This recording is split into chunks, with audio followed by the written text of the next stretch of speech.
What is a miracle? The modern definition is a surprising and welcome event that is not explicable by natural or scientific laws and is therefore considered to be the work of a divine agency.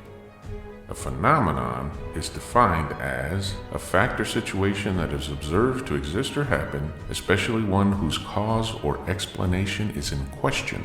Incredibly, the medieval manuscript, the Codex Gigas, otherwise known as the Devil's Bible, is possibly both a miracle and a phenomenon.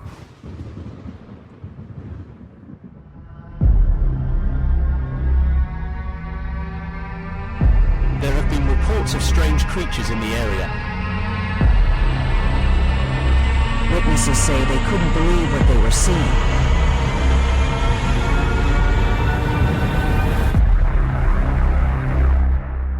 What is that?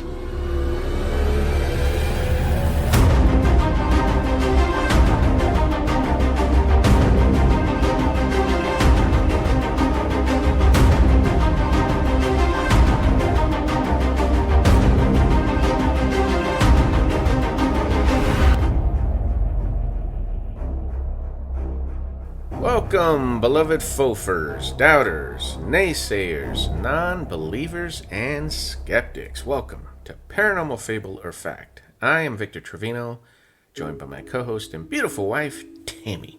We are your humble guides to tales of alleged hoaxes, unbelievable stories, and the overall strange. Wow, that was flawless, baby. Okay, if you want to be on the show, send us an email at pfableorfact@proton.me, and our Facebook, YouTube links, and X links. Yeah, now we're on X and Instagram. Yes, and the rules for debunkers by the great Stanton Friedman. They will be in the show notes. Like and subscribe if you like our show, especially for the love of all that's holy. Subscribe. Also, if you guys have, we're trying to start our research for our Halloween show. If you have any stories for Halloween or any folklore or any kind of ideas, please send us an email or reach out to us on Facebook or YouTube. And because we're trying to put that together for our second Halloween show. Yeah, that'll be cool. Yeah. We have gotten a couple, but nothing to make a full show yet. But yeah, if you have stories, we'd love to hear them. Yeah, but I like it when the listeners send us stuff. Yeah. That's much better. Yeah. Okay, the gist, baby. We're talking about the Codex Gigas, which is basically means big book in Latin. And there's a whole story behind it, which this has always fascinated me. I heard about it like decades ago, and for some reason I just forgot about it. I don't know why, but then I started hearing other stuff about it, and I'm like, wait a minute, I remember that. That's that book. Basically what happened is supposedly a monk way back when named Herman the Recluse. He was allegedly a monk at the Benedictine monastery in Bohemia, which is now the Czech Republic. He had committed some type of atrocity, baby. I mean, something horrible, because he was basically, it not only did it violate his religious vows, but possibly a human. He went against that and somehow was condemned to death by being walled up alive, or what is called immurement. I think immurement is more of like a voluntary thing, because some people wanted to be able to like pray or read their Bible, or there was monks that wanted to meditate, yogis that wanted to meditate and stuff, and they would have themselves walled up to separate themselves from the rest of the world, to isolate themselves for religious practices. You know what I mean? Yeah. For religious enlightenment or whatever. We're not talking about that. That's where they just put them in a room and then walled the door up, and there was a little slat in there where they would pass some food and drink and everything like that. But they had a room, they had a bed. No, we're not talking about that. We'll go into more detail of what the punishment of being walled up alive is. It's horrible. So basically, this monk does something horrible. They condemn him to death by, he's going to be walled up alive. So he's desperate. And he's just begging for his life. He's begging for mercy. They're not listening to him. They're dragging him off to where they're going to wall him up to his place of execution. And he just blurts out, "What if I perform some miraculous great feat and earn God's forgiveness?" So the head monk, he's kind of sitting there thinking about it. And he goes, "All right, if you can create an enlightened book in one evening, one night, we'll spare you." So they throw him in this room instead and lock him in there, full of a bunch of paper and pen and ink, all the materials he would need to finish an entire book, right? Right. So they're just piling stuff in there with him. And then they lock him up and they leave him there. So he gets to work. He's frantically writing. He's going crazy. He's pretty soon, about halfway through the night, he realizes, holy crap, I've only got a couple pages done. This ain't happening on my own accord. So he's apparently begins to pray. Nothing happens. So he calls out to the devil and beseeches Satan to come and help him. Whoa. Satan apparently shows up, accepts Herman the Recluse's soul as payment, and creates this massive book called the Codex Gigas. So the pact was made, and he has this manuscript to give to the monks in the morning, and because of that, he was saved. Well, he was spared an execution, but now his eternal soul is Going to in the devil. hands of the devil. Right, Yes. Right. So that's pretty much the gist. Okay. Because it's the book we're going to be talking about. Because this book is an enigma even to this day. There have been... It's been around for hundreds and hundreds of years. Specialists from all over the world have looked at it. Manuscript experts, ancient text experts, linguistics, writers, that specialize in like the old writings and the different languages and stuff. Experts have looked at it for decades, centuries, and they can't explain it. They have it's a book, basically, that shouldn't exist. Oh, that's spooky. So we'll move on. Let's go to the first red flag. Okay. No disclaimer on this show. Okay. I already said the name Codex Gigas is Latin for giant book. That's basically what it means. As you can see, it's massive, baby. It's 36 inches tall, which is 92 centimeters, 20 inches wide, and close to 9 inches or 22 centimeters thick. Wow. And we'll go into that in a little more detail. Is that metal? Yeah, there's metal clasps on the outside of the leather binding on the outside. It's a gorgeous book, baby.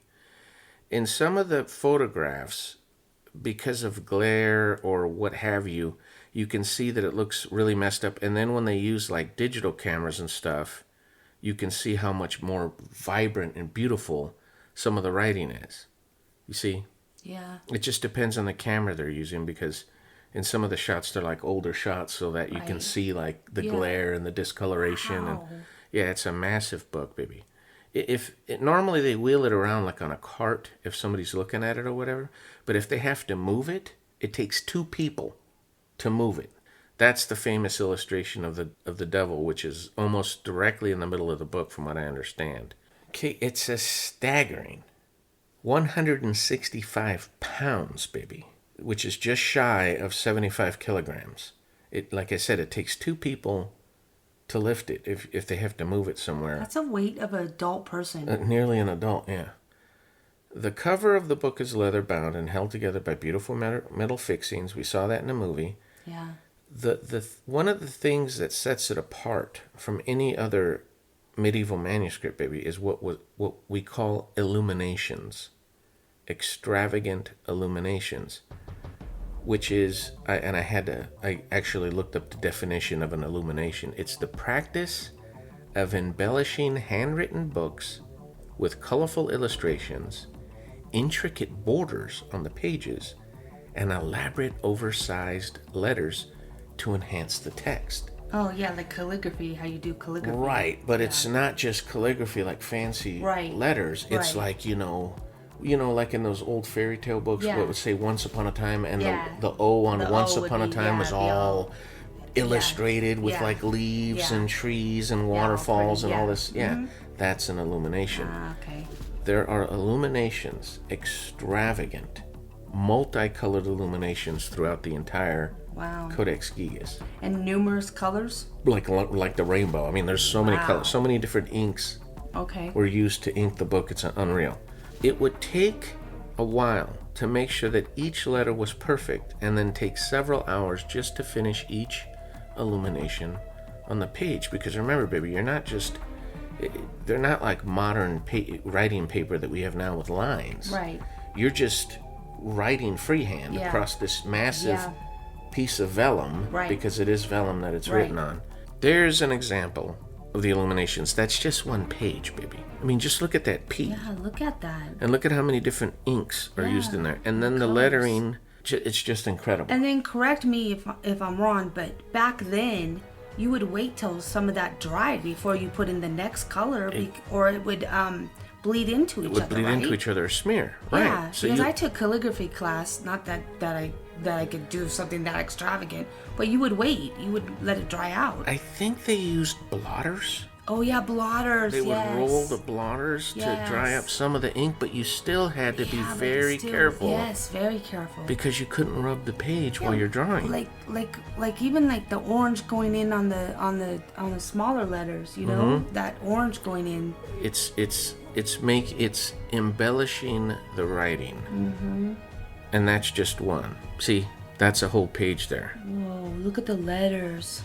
Just look at that, baby. Yeah, look at the letters on the right hand side with the Every letter, massive letters, the total drawings. So just to give you an idea of what we're talking about. Okay, there are challenges to those who doubt the legend of how the codex was created. For example, the meticulous details of the illustration, the information, and even the illumination of lettering. Its sheer size and remarkable uniformity of the handwriting throughout the entire manuscript have led some to believe that its creation in a short time frame was required basically supernatural assistance. And we'll go into that in a little more detail here as we move on. Now, Herman the Recluse signed the book as the author, Hermanus Inclusus. No other work by Herman the Recluse has ever been found, so his existence is difficult to verify. He's just the one that signed it. So this is supposedly the only book that he ever, like any kind of product that he produced. Right, that he ever wrote or whatever. Wow. And baby, who knows who he was? Because we're talking 800 years ago. It was written in the late 13th century. Now, I wanted to show you another movie real quick before we move on to the next red flag. Because I found, some footage and stuff. There you see how large it is. Look at the size of it. These are some of the illuminations. See, when you look at it through certain cameras, it picks up the detail, baby. Wow, look at that. Yeah, it's gilded. What language is this? I believe it's Latin. I believe all those words are in Latin. The whole thing is written in Latin. And it's not just a copy of the Bible, baby. There's like several different works in the Codex Gigas. I didn't want to go too into detail. Wait a minute. So there's biblical passages in this? Oh, yeah. It's the Bible. Oh, this the is... entire Bible is in there. This is a Bible. Yes, it's part of it. Oh, okay. Most of it is the Bible, but there's other manuscripts in there. I just didn't want to go too much into detail because, I wanted to talk more about the paranormal part about it or the strange, mysterious part about it. But this just shows you how beautifully written it is, baby. I mean, just look at that E. Look at that massive M right there. Yeah. Well, even the leather binding has little punch-it marks. You know what I mean? Like engraved marks. It's a very incredible, very extravagant. Yes, very perfect word. Extravagant book. Especially for back then. So let's keep going. Move on to the next red flag. I was curious, baby, because you know me. Once I start doing research, I fall down all these rabbit holes because once I have a question that doesn't make sense to me, I just have to get to the root cause of it. One of the things I wanted to look up is what you had to do back then to earn a death sentence. Because okay. because from what I know from history, off with your head. Yes. You do anything, off with your head. Right. You know, that's how it was. It's just brutal. The Dark Ages, barbaric. Not so. I looked it up, and in the 11th century, through like the 13th and 14th centuries, capital punishment was generally restricted to pretty much just 3 things: murder, heresy or witchcraft, and treason. Wow, interesting. Other crimes, like certain sexual offenses, could also be punishable by death, but this varied by region and time period. And in order to be condemned to death for like a sexual offense against like a child, it would have to be like against a child or a violent assault, something like that. Yeah. Otherwise, you just got beat up or thrown in the stockade or whatever, thrown in jail. Yeah. To be actually executed, baby, I mean, you would have to be like a serial. Yeah, something very atrocious. Or harming kids, or murdering people while you're doing this or whatever. That's the only way you were executed, baby. So that got me thinking, Mr. Recluse, Herman, he must have done something serious. Yeah. In order to be condemned to death by being walled up. And he was a monk. He was a monk. Okay. So I don't want to go in too much into detail because I see in the notes it's inarguable truth number 6. So we'll go into that in more depth later. But just think about that. What he would have had to do in order to be condemned to death, he would have had to do something just absolutely, horrific. Right. Basically. So being walled up alive, baby, basically entails you being pressed against a wall, bound or tied or shackled, and they build a wall so close to you that some descriptions say you can't even turn your head, basically. So you would have to slowly starve to death and die of thirst, not being able to move. Plus, you can't sleep. You're standing. Yeah. You know what I mean? You're on your feet. You can't crouch down. You can't bend your knees. The wall is so tight to your body that you basically can barely move. Plus, you're shackled in place. Barely breathe, huh? You barely breathe. Yeah, it's a terrible, horrible, torturous way to die. Sounds terrible. And that's why he was like, "Oh no, not me. I'm not dying like that." And that's why he offered to create. So that's the way they were going to execute him. That's how they were going to execute him. Wow. That's what. So it's. I think immurement. Like I said, I think that's voluntary. Being walled up alive was a terrible, horrible way to die. Sounds horrible. Yeah. So moving on. Now we saw the illustration of the devil near the center of the Codex, which is what gave it the nickname the Devil's Bible. You saw that in the movie. Yeah. And plus we're probably going to put... I don't think I'm going to post any pictures of it, because when you look up the Codex Gigas, that's all you see. That's all you see. And on every picture, they have it to that page. Because for some reason, to them, that's the most important page, is this picture of the devil. I don't know why. When you have all those brilliant illuminations all throughout the book. But anyway, many believe that the illustration is in honor of the devil for his role in the legend. In other words, Herman may have drawn it himself, because it doesn't really... I mean, you've seen the rest of the book of how immaculate it is. Yeah. How detailed it is. And then you have that kind of a sketchy, kind of childish drawing of the devil. Yeah, it looks out of place. It looks out of place. It looks out of place. So they're thinking Herman drew it himself out of the devil's hand, because the devil would have written the rest of it. Right. And he drew it himself as an homage, or to honor the devil for what he did. Right? Yeah. But here's what some people don't understand.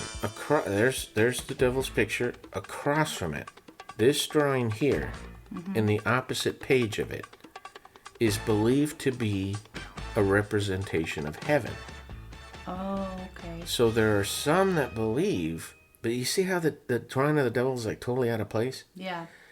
So there are some that believe that he didn't draw this devil as, all hail Satan or whatever, something like that, that he drew it, the devil juxtaposed to this possible representation of heaven as a warning. Oh, okay. You see what I'm saying? Telling people, don't do what I did. Yeah, learn from my lesson. Yeah, learn from what learn from my lessons. So that's what some people believe. But I just thought that was fascinating that, all this time people were like, oh, he drew that to pay homage to the devil or whatever. But then other people were like, well, wait, the drawing opposite of it, it may have kind of balanced it out. Right. So like it was a warning. Right. Like here's heaven, here's hell. You know what I mean? Made it more like a warning. Yeah. Exactly. Now, there's a supposed curse to the Codex Gigas. I looked it up. I know a lot of other people that have done shows on the Codex Gigas like to talk about it. I don't see any. Very weak to prove that it's somehow cursed and caused all these things.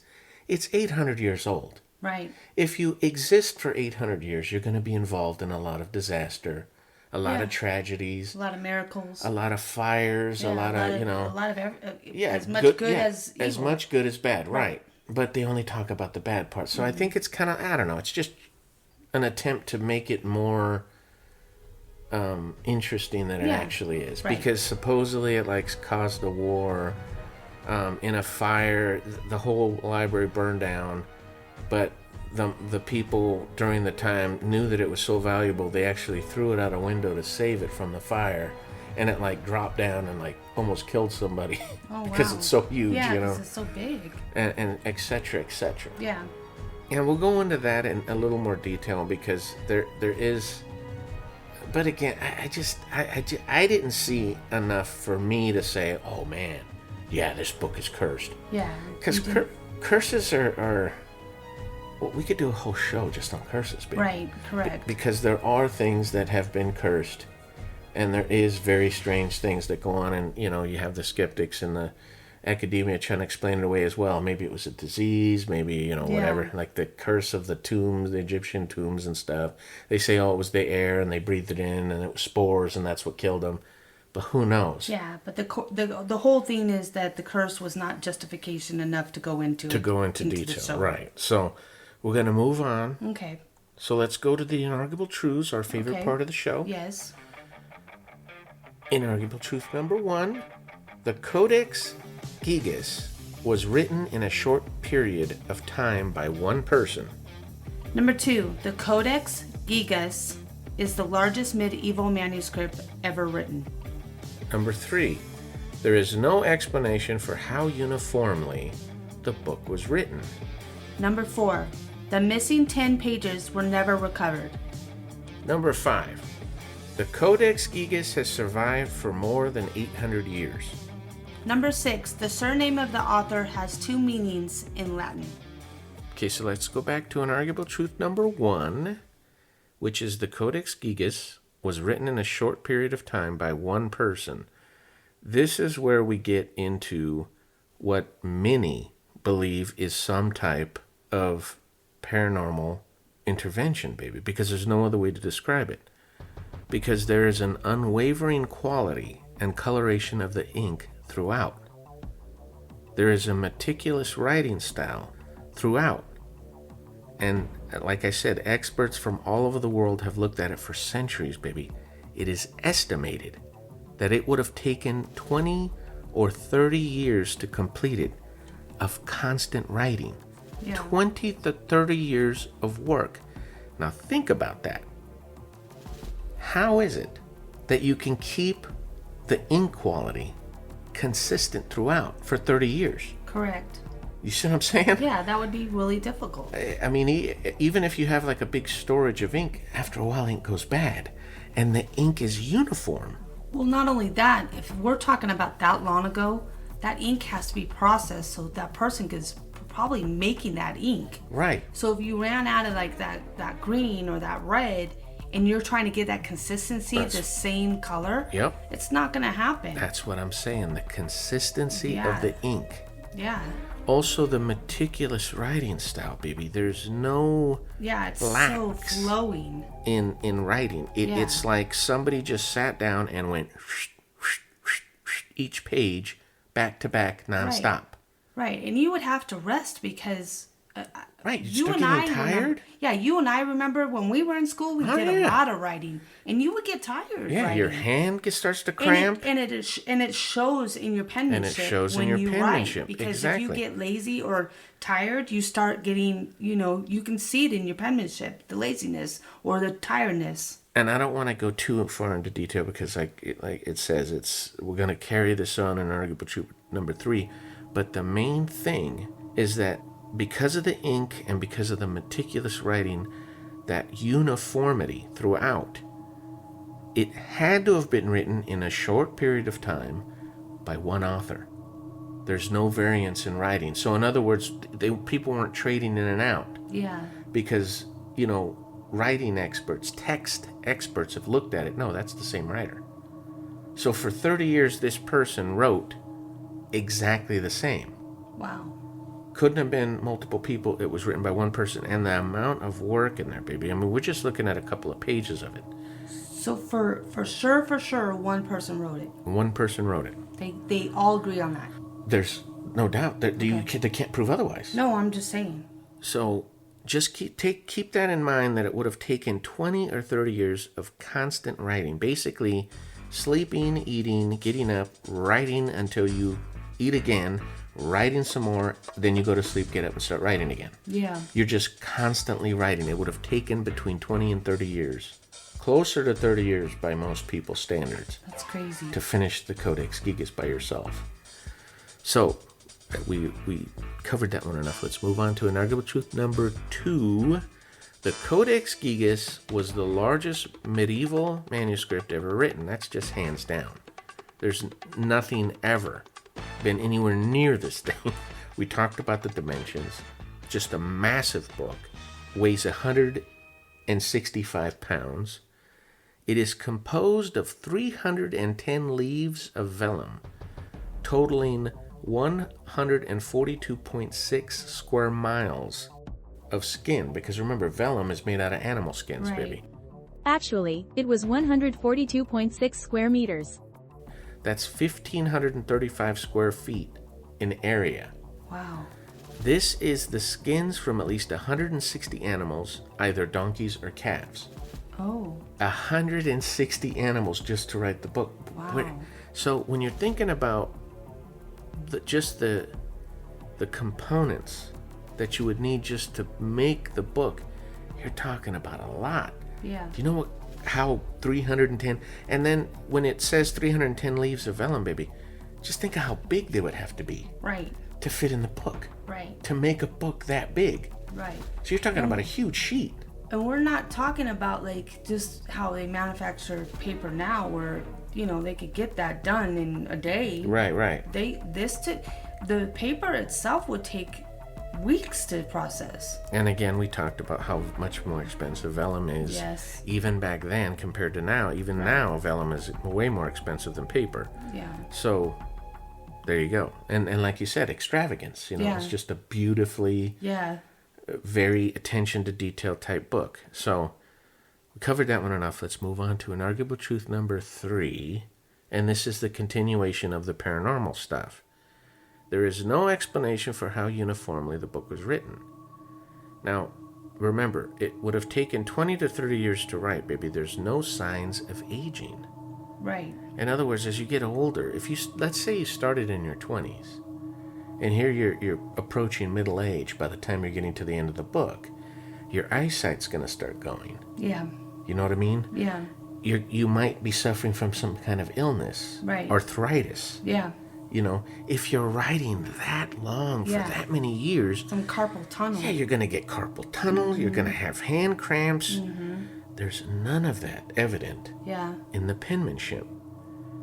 There's not one diversion from fatigue, a change of skill, or style throughout the years.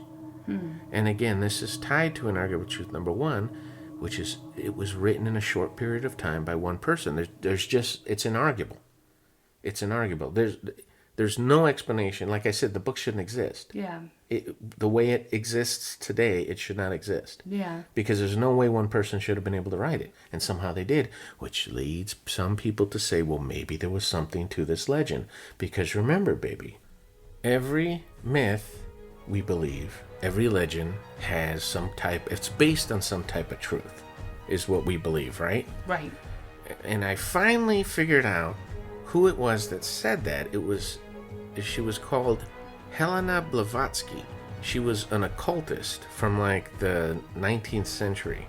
And her quote is, "No myth is simply wholesale fable. Rather, narratives that convey profound truths, even if embellished over time." So basically, even the most fanciful legends begin with as a grain of truth. That's basically what she's saying, and that's what we basically believe. Actually, we're not the only ones. A lot of historians are starting to adopt that way of thinking because time and time again they keep finding evidence. Wait a minute, we thought this was just a myth or a legend, and now we found something that ties it to why people were talking about it or why people are still talking about it to this day. So going back to argument truth number 3, sorry, we just had to get off on that It's total... okay. That little tangent. Our famous tangents.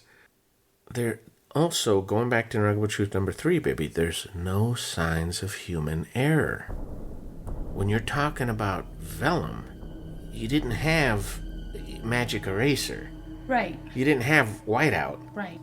There's no mistakes. Especially when you're using all those colors. I can't get over the colors. And then if I'm wrong, correct me if I'm wrong, I think I saw like a little bit of gold flake in that. Yeah. Some of it's gilded, I believe. Yeah. But baby, think about that. They're going over this thing. I mean, literally going through it with magnifying glasses and microscopes. Crazy. They cannot find any signs of human error. Not one mistake throughout the entire book. That's insane, baby. It really is. You're talking about, and this is why I did the intro the way I did. You're talking about borderline miraculous. Yeah. And miracles are normally attributed to the higher power, what we think of as God. Right. But in this case, it would be a miracle in the opposite direction, attributed to this whoever or whatever he supposedly asked help from, and whatever created this book. Yep. Which the legend says was the devil or one of the devil's demons or, chieftains or whatever they have down there in hell or whatever. But that's what we're talking about here, because how else do you explain it? Yeah. Well, and it's funny because, like you say, it's free of human error.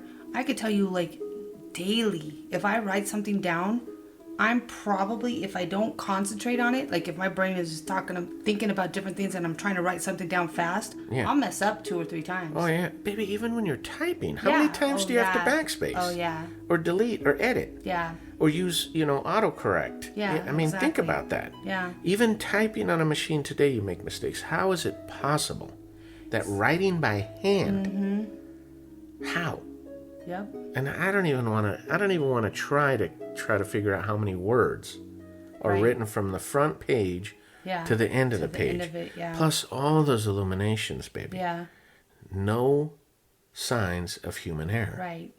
No signs of aging. Yeah, that's amazing. No signs of loss of eyesight. No weakness in the letters. No variance in the letters. They're all uniform. Just like somebody sat down and just printed it out on a printer. Yeah, that's what it looks like. It looks like a machine did it. How could a person do that? I don't know. There's no way it took them 20 or 30 years to do it, but that's the only time for someone to actually handwrite it. That's the only thing. And I think they actually did experiments. I think they sat down and tried to finish several pages or something to see how much time it would take them to finish a page or 2 or something. Right. And then that's when they went, holy crap. We thought we could do it in 2 days. It took us a week to do 2 pages. So then they started doing... A week to do 2 pages? I'm just giving you an example. Well, yeah, but that's so they started doing the math, and they're like, oh, there's no way someone could sit down and do this overnight or even in a month or 2.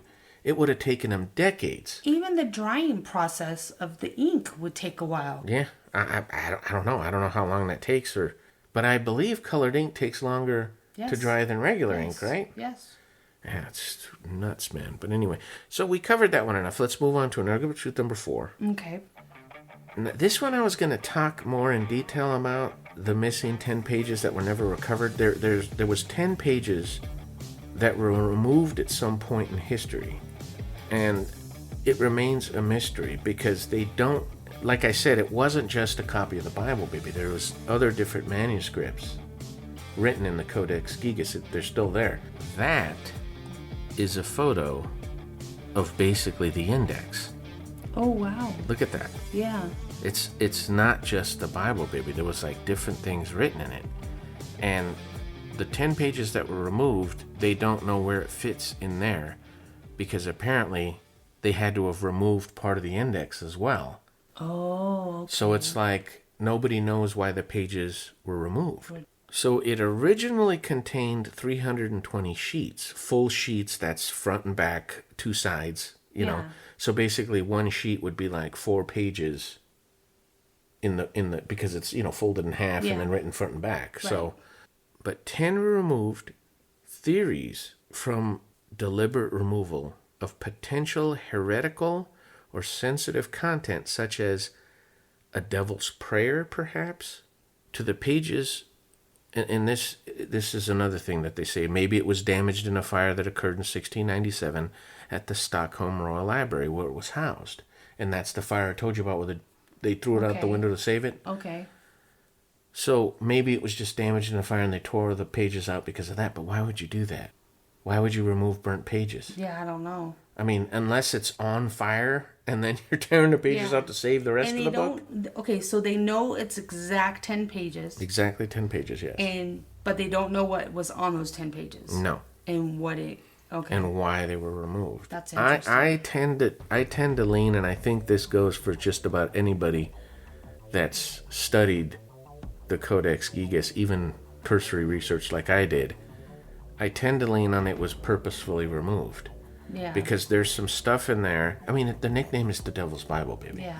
We're talking about, you know, this thing existed through the Inquisition. You know what I'm saying? This thing existed through the witch trials. Right. People were getting, like, murdered for being werewolves and witches. Yeah. And here's this book just sitting there. Yeah. Fine and dandy. Nobody messes with it. Right. That's something odd. Well, I'm leaning more towards it was intentional, not the fire. And in fact, that's a perfect segue into the next inarguable truth, which is the Codex Gigas has survived for more than 800 years. So that's why I believe it was intentionally removed, just like you just said. Yeah. But it's one of the best preserved books of any other book its age. There's no other book in existence right now that is as preserved as the Codex Gigas, which is frightening when you think about it. It is. It is. Because did they store it extra careful? Yeah. Why is it pristine? Did it have a hermetically sealed can that it was kept in? Some kind of case? Or did somebody touch it that has that? Or is there something paranormal about it? Yeah, is there something that is extending its life where no other book of that age is anywhere near in the condition. Some kind of protection on it. Because you saw some of the pictures, baby. Yeah, they're extravagant. They're gorgeous. Yeah. Bright. Yeah. Beautiful. Just not faded. Not faded at all. Exactly. It has survived fires, wars, and that's why I said it's a perfect segue, and the Inquisition, baby. During the Inquisition, any books or literature that even resembled a challenge or that was deemed possibly harmful to the church, they were destroyed. Right, correct. They were absolutely destroyed. So the idea that this thing was left alone, nobody messed with it. Yeah. That's just odd. That is odd.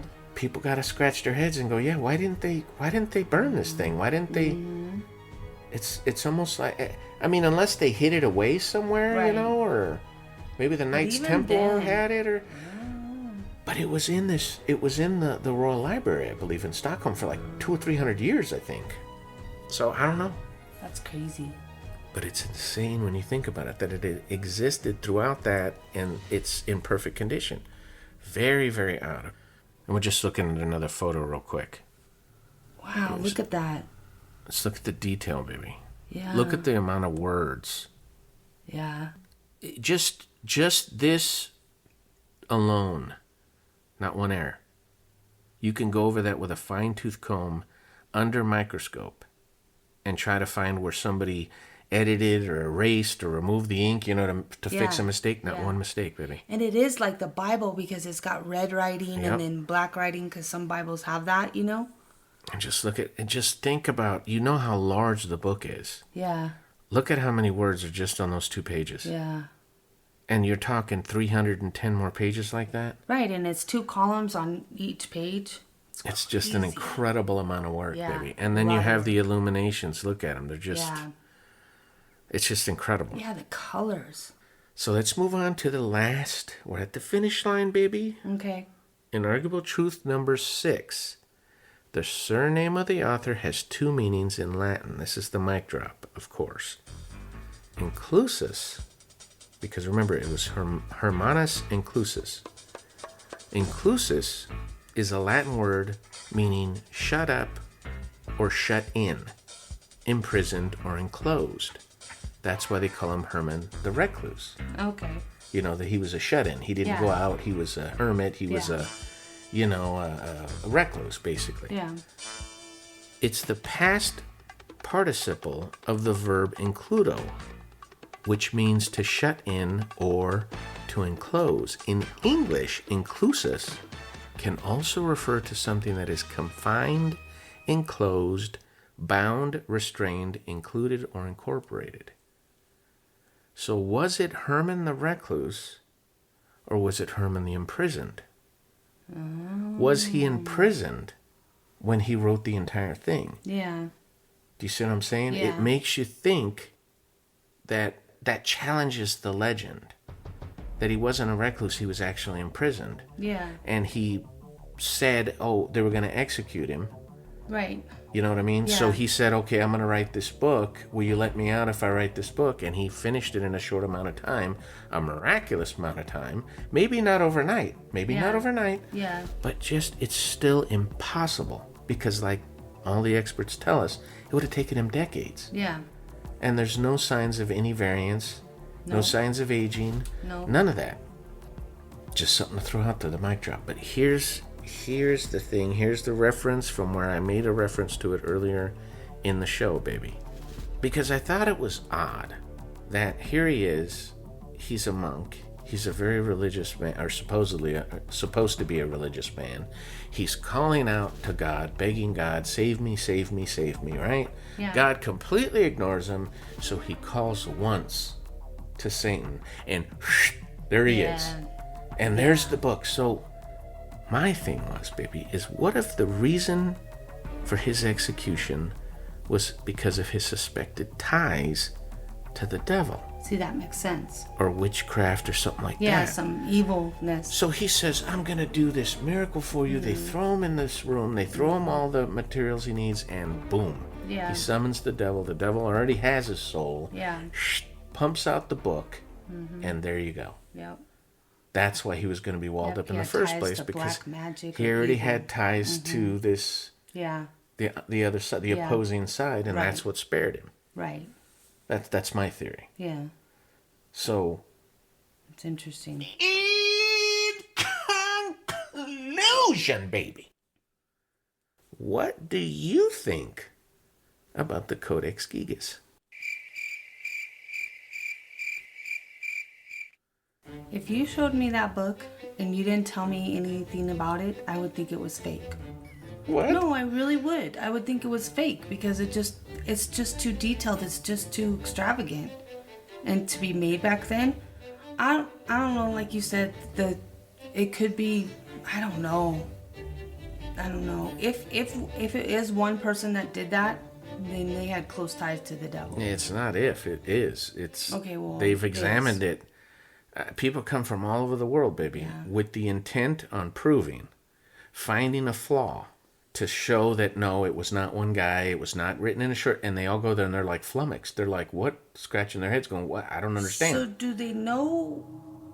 So with the folklore and everything, did this monk, did he live out a long life, or did he? I don't know. Oh. The only reference to him, like I said, It's just this book. is that he signed the book and then the legend that accompanied it. Oh wow. But it leads credence to this idea that there was some type of truth to that. There has to be. Or maybe he was possessed with the devil. I don't know, baby. I don't know. And then, like I said, is it really Herman the Recluse, or was it Herman the Prisoner? Yeah. You know what I mean? Did he Yeah. write it in prison? Was Right. he, or was he a shut-in? Yeah. You know, if he was a recluse, did he just write it on his own and then they found it or something? Yeah. The point is that it, and I know I've beaten it to death, but it shouldn't exist. No, it shouldn't. You look at it, people have looked at it for, like I said, baby, centuries. It's been around for 800 years. Yeah. The top-notch people have looked at this thing with a fine-tooth comb. They cannot explain it. If that isn't signs or proof or at least evidence leading to some type of paranormal or supernatural or metaphysical involvement, I don't know what is. Yeah. That's my conclusion. I'm really looking forward to the comments on this show, especially some of our listeners that comment a lot. Yeah, I'm really interested to see what their comments are on this one. Yeah, we should start doing that anyway, baby, because we don't do that enough. I do it in the comments, but we should say, No, I really really want to know what our listeners think of this speaking show. directly to the fofers, just like Tammy just said. What do you think about this book? Mm-hmm. And hopefully we don't get a troll that says, "Oh, that book's fake. You guys don't know what you're talking about." And then he moves on. I hate those.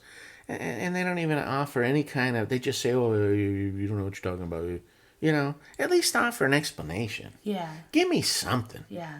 But because they're trolls, and I believe they're automatically generated by Skeptics R Us and their cohorts, with a capital T. But anyway, and that's another thing that's fascinating about this book, baby. You look for people attacking it. Those idiotic explanations for things. Well, the guy had a stamp and just rolled each page out. That's why it's so uniform. Our buddies over there at Skeptics R Us and their ingenious explanations for things. Yeah. Mum. Really, on this? Mum is the Really? word. They don't... Wow. I couldn't find anything. See? It's like they just want it to go away. Oh, we're just going to pretend it doesn't exist. Has anybody translated it? Oh, yeah. They know exactly what it says. Is it evil? No. Oh, wow. It's a copy of the Bible, and it's a copy of several... To answer your question, the first page is 2 Hebrew alphabets. There are also added pages of early Cyrillic and Glagolic alphabets. About half of the Codex consists of the entire Latin Bible in Vulgate version, except for the books Acts and Revelation, which are from the pre-Vulgate version. And I think I looked it up, but I can't remember what it meant. Because that, like I said, I didn't want to go too into detail about what it was. Yeah. But then there are books of the Old Testament in the following order: Genesis to Ruth, Isaiah, Jeremiah, Baruch, Lamentations, Daniel, Hosea to Malachi, Job, Samuel and Kings, Psalms to the Song of Solomon, the Wisdom of Solomon, the Wisdom of Jesus, Chronicles, Esdras, Tobit, Judith, Esther, and Maccabees. Apart from the alphabets at the start, the entire book is written in Latin. Wow. So then the 2 works of Flavius Josephus, Antiquities of Jews and the Jewish War, follow at the end, basically, and it includes the Antiquities of the Jews and the Jewish War, and the first page of that recounts the Genesis creation narrative, and it's illustrated in the margins with pictures of heaven and earth. These works are followed by Isidore of Seville's Encyclopedia Entomologiae, followed by a blank page. Then the New Testament commences from the Gospel of Matthew to the Acts of the Apostles, Epistle of James to the Book of Revelations, 3 adorations and 2 charms, some of them known from Jewish sources. The full page images of heaven and the devil are on this section.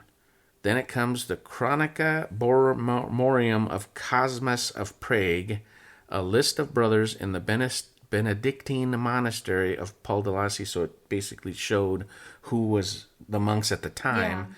and a calendar with a necrology magical formulae at the start of intros for feasts and other local records found around the codex on the last pages. Wow.